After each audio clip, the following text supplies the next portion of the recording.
તમને બધાને જય શ્રી કૃષ્ણ, રાધે રાધે, જય માતાજી। તમને બધાને મહાશિવરાત્રિની હાર્દિક શુભકામનાઓ। આજે આપણે બનાવવાના છીએ મેથીની ખીચડી। તો પહેલાં આપણે 2-3 પડી જેટલું તેલ લેશું।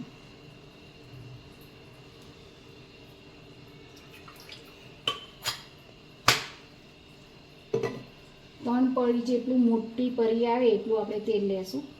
પછી એમાં રાઈ અને જીરું નાખીશું।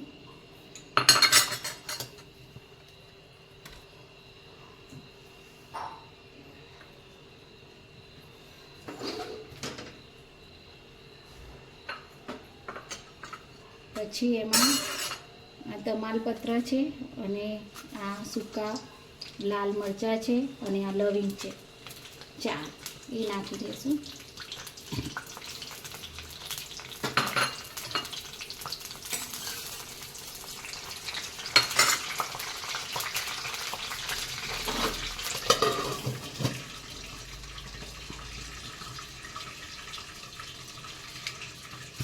હવે આપણે થોડી એમાં ચપટી એક હિંગ નાખી દઈશું। ચપટી જેટલી હિંગ નાખી દઈશું। પછી તેમાં આપણે લીલી ડુંગળી સમારી છે એ લીલી ડુંગળી નાખી દઈશું। આપણે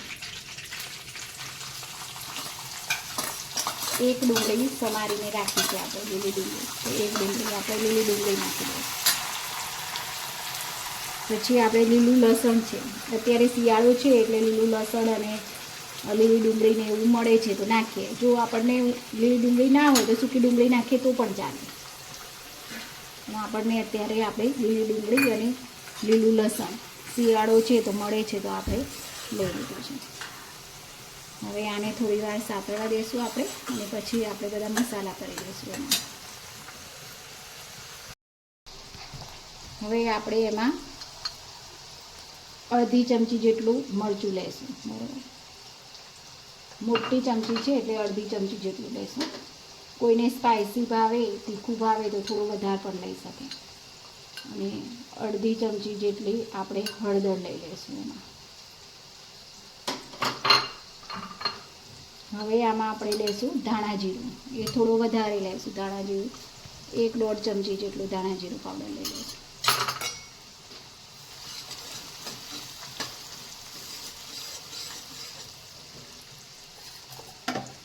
હવે આપણે આમાં લઈ લઈશું આ મેથીની ભાજી આપણે થોડીક સમારીને રાખી છે, 1 બાઉલ જેટલી, નાનકડો બાઉલ આવે એટલી સમારીને રાખી છે। બરોબર ધોઈ નાખી અને પછી એને સમારી લીધી છે। મેથીની ભાજી લઈ લઈશું।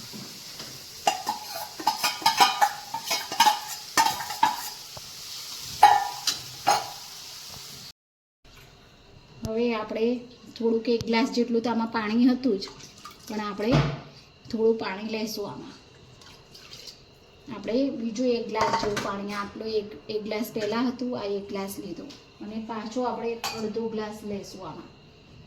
અને પછી પણ આપણે ખીચડી બનાવવાના છે તો થોડી લચકા પડતી અને ઢીલી બનાવશું ખીચડી બનાવવાના છે।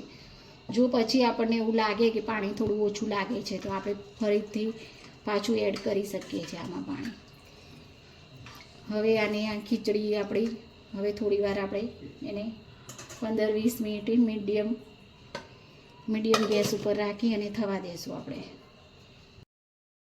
જો આપણે આ થોડી લચકા પડતી રાખવાની છે, એકદમ પેલી નથી બનાવવાની, લચકા પડતી આપણી આ ખીચડી તૈયાર થઈ ગઈ છે। મેથીની ખીચડી આપણી તૈયાર થઈ ગઈ છે। તો હવે આપણે આને બાઉલમાં લઈ લઈશું। ગેસ આપણે બંધ કરી દઈશું અને બાઉલમાં લઈ લઈશું આપણે આને।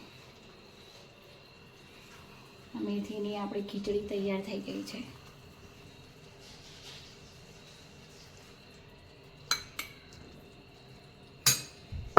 હવે આપણે આને કોથમીરના પાનથી ગાર્નિશિંગ કરીશું।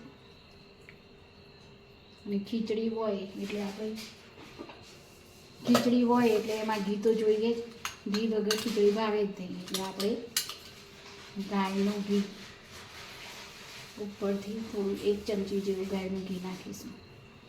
તો આ આપણી ટેસ્ટી ખીચડી, મેથીની ખીચડી આપણી તૈયાર થઈ ગઈ છે। ખીચડી તમે એકવાર આ બનાવીને જોજો, તમને બહુ મજા આવશે ખાવાની આ ખીચડીની. તો આપણી મેથીની ખીચડી તૈયાર છે. ગાયના ઘી સાથે ખાશું, બહુ મજા પડી જશે. તો ચલો આ તમે બનાવીને જોઈ જોજો કેવી તમને ખીચડી લાગે છે, અને તમે કેવી બનાવો છો, કે મેથીની બનાવો છો કે સુવાની બનાવો છો, કે જે બનાવતા હોય કોમેન્ટમાં લખીને જણાવજો.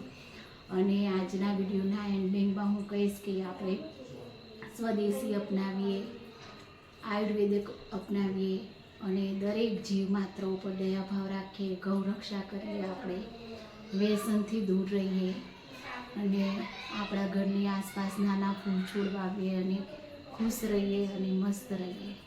જય જવાન, જય કિસાન, જય વિજ્ઞાન, જય ગુરુદેવ.